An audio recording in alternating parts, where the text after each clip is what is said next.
Here we just talk how to fuel, how your fears can fuel your performance. Please give a huge round of applause for Mr. John Ferris!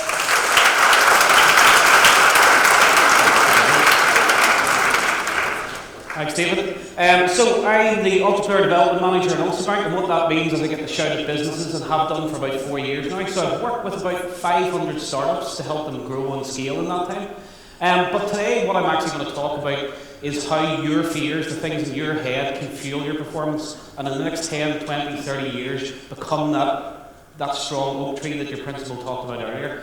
And what I'm going to talk about is my journey in the last 20 years and how more than half of that time I spent living with my fears and not vocalising them, and that held me back for a long time.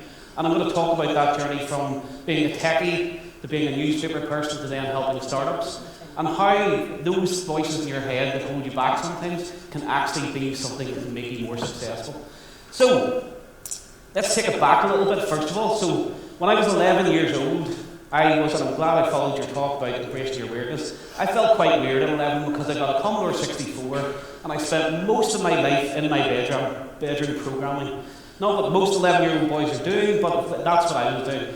And actually, I've never been prouder of my life than the day that I spent about 4 days working on this and got a little ball to go across the screen in ping pong.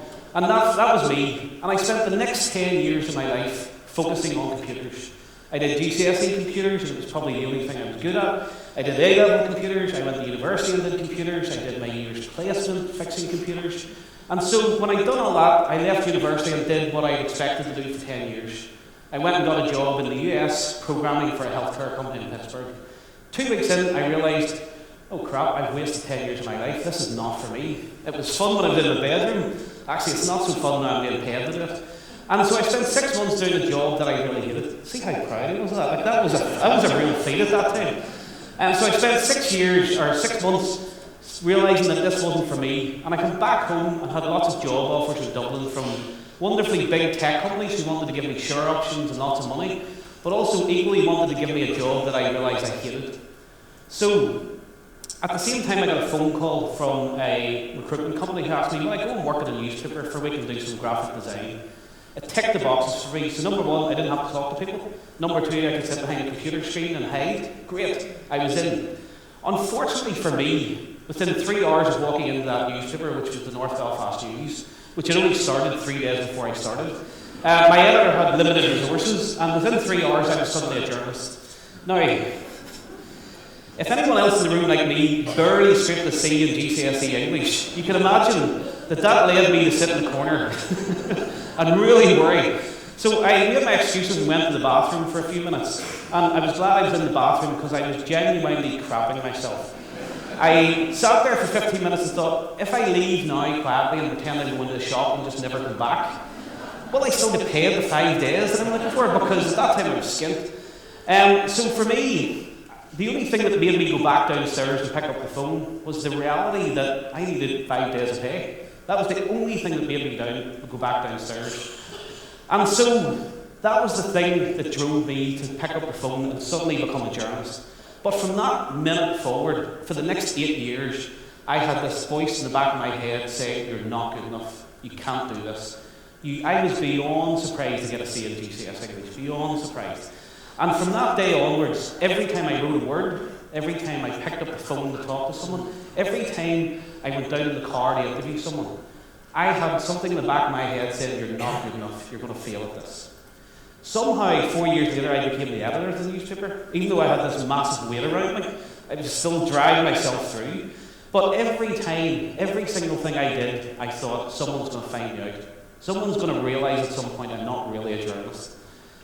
And for me, when I talk about fear, I'm not talking about the kind of fears you're happy to talk to other people about. You're frightened of flying, you're frightened of cuddly little spiders like this. Well, in fairness, if you woke up and that was in front of you, you'd probably be like me 20 years ago in a bathroom worrying about being a journalist. What I'm talking about is the fears in the back of your head that you know are there, you kind of hear them, but you ignore them. And that's what I had for 8 years. Because for 8 years, I chased that perfectionism and thought I wasn't good enough at what I was trying to do. And later on, I found this wonderful word which is a telephobia. It's actually had the fear of even being able to say that. And actually, it's just the fear of never being good enough. And actually, that's what I had for 8 years. I didn't vocalise it to anyone. I had it in the back of my head, and it held me back for 8 years. Without me really realising, I knew that I had a problem, but I kept it there, and it just stayed behind me. And for some reason, as a journalist, my nemesis was celebrities. I don't know what it was about celebrities. I was convinced a celebrity had this little homing beacon that they could spot the bluffers. I don't know why I thought celebrities were the people who would find me out. So over those 8 years, I got the opportunity to interview wonderful people who were my idols that I crapped myself and didn't do. I didn't pick up the phone and knew that I'd lost my chance because I had that little thing in the back of my head saying, you're going to fail at this, they're going to catch you out. I don't know why celebrities were the thing that I thought was going to catch me out. But about 8 years in, I got the opportunity to interview two guys, Paul Whitehouse and Charlie Higson, from 1990s BBC comedy called The Fast Show. A friend of mine at the time was like a total fanatic, and so he begged me for 2 weeks, can I come along with you to the interview? I need to meet these guys. So like an idiot, I agreed, gave him a camera and said, just pretend you're the photographer. It'll be fine, nothing can go wrong. So 3 minutes into the interview, Paul Whitehouse leaned over the table to me and very quietly whispered in my ear, are you really a journalist? Are you really a journalist? For 8 years, that's the fear I had. Someone is going to find me out, and it's going to be a fucking celebrity. A celebrity's going to do it. And in that minute, my world crumbled. Someone has finally realised that I'm not really a journalist, and I've been called out. And I went home that night. I had a laugh about it afterwards because they explained it was just a really big fan. He wanted to come along, and I shouldn't have done it. And he was very good. They took pictures with him afterwards. But I went home that night and realised I've let this go on long enough. I have spent the last 8 years holding myself back. Even though I've somehow went from being a guy behind a computer to being the editor of a newspaper, I'm still holding myself back. And so I decided I was going to do 2 things. First of all, I was going to write down my fears. Actually, write them down and say what it is that you're frightened of. It's quite difficult because actually, when you think about it, it's hard to actually put it into words. So I decided to write that down. I was going to write 2 things and say, what would I do to stop it happening? And what would I do if it actually happened? Because really, the thing that I feared the most had actually already happened to me. It actually wasn't that bad. It ended up being a fun afternoon. So I decided that day that this was not going to hold me back anymore. And every time I was frightened of something, I would write those things down. What is it? What am I going to stop it? Or what am I going to do to stop it from happening? And what I do if it happens? And so, about a load of years later, I was standing in this lovely place, Fort Masons, and I was up for Fort Masons Food Writer of the Year award. I was standing in a room with Nigella Lawson, Harry Bikers, which looked a bit like that spider from earlier, and all these big name food writers. And I realised at that minute, I wouldn't be here if I let my fears hold me back, because I wouldn't even be in this room, because they were the things that were holding me back. And so, I later found Tim Ferris, who's no relation, did this much more eloquently than I did. So he kind of talked about define your fears, what do you do to prevent them, and what do you do to repair them. So he talked about the same thing that I kind of put in my head. What is the fear, and how do you make sure it doesn't happen, or what do you do when it all goes to hell? And for me, that was really prevalent then about 4 years ago. So I just finished 3 years of my own startup. So I started a tech business, which failed abysmally. I was at the lowest point in my life. So I'd left a really well-paid job, started a tech business, and lost every penny I had. And I didn't feel good about it, clearly. So I got a job application for where I am now, which is helping other startups. And when the letter came through offering me for the interview, it said, first of all, it was a full day interview, which again made me want to go to a bathroom. And in amongst that, it had the thing that I feared in my life the most, public speaking. So in the interview day, you're going to have to speak for 8 minutes on an entrepreneur who inspires you in front of everyone else who's in for the job. And so at that moment, I could have retreated back into myself like I'd had for about 10 years and made an excuse and not turned up for the interview or whatever.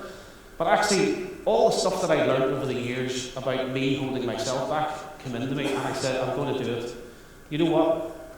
What can I do to prevent it from happening? I can do a lot of preparation for my 8 minutes, because it's in my hands.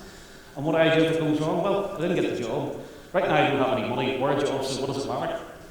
So I went and did it. And then 3 months later, this was me standing in front of about 120 people, having already stood in front of a room of that size probably 15 times at that point, and realising I quite like it. These fears in my head were really not that big a deal. So for me, I could have missed out on the opportunity I have right now, which is helping hundreds and hundreds of startups. And the thing I've noticed from working with them all is that great startups are like athletes. There's a fine line between good and great. And the difference between great is actually the people who face their fears. Because your fears are the things that will hold you back in life, especially those things that are in the back of your head.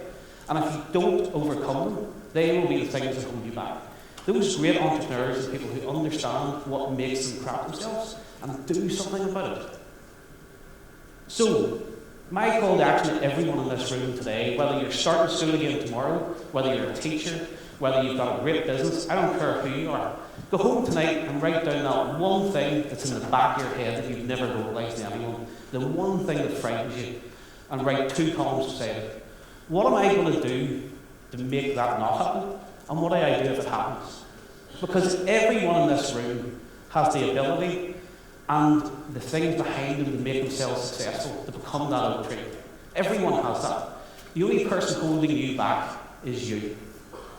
Thank you.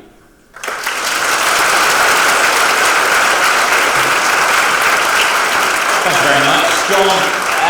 You've obviously had a really varied career at this point. I think the question that everyone is asking is, what's your current fear? What's the next thing that terrifies you? The next fear is still public speaking. I think, so I was going to talk about this in my talk. I remember David came in and did a section for us about 2.5 years ago.